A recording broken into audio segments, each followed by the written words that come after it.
תגיד, איפה הוא מרצבך? במילואים, לא? וואו, נכון, הוא שם כבר איזה חודש, לא? כן, תקשיב, זה נורא המילואים האלה. שמע, גורמים לנו את המורים. הוא בגולני, אז בכלל, שומע קוראים אותו. כן, כן. שמע, תתקשר אליו רגע. תתקשר אליו? כן, תראה מה איתו. תתקשר אליו. הופה! היי, המורה, מה נשמע? מה שלומך? איך אתה במילואים? מה זה? לא שמענו ממך מלא זמן.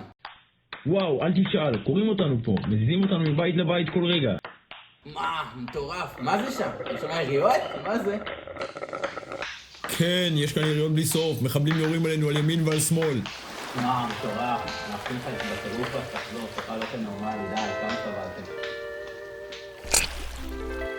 אמן. טוב, יאללה, יש פה איזה התקלות, אני אדבר איתכם מתישהו. לא, רגע, מתי עולים הציונים גמרא? כמה זמן כבר אתה מורח אותנו? אתה רציני?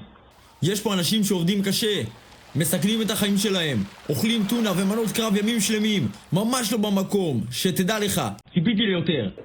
סליחה על השאלה המטומטמת, אוהבים אותך המורד. מחכים לראותך. אז אין ציונים? מה נתנאל? איזה שבוע יפה לסבב מילואים? איזה יופי, בוא ננצל טיפה את הים. איי!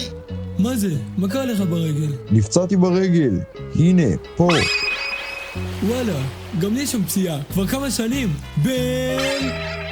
אם כבר מדברים על פציעות, יש לי איזה משהו בגב, ממש פה, תראה. יש לך שם פציעה בחרטיטימוס מקסימוס, גם לי יש שם פציעה, בקבלנוס מיליאנוס. טוב יאללה, אני חושב שמגיע לנו דרינק על כל העבודה הקשה.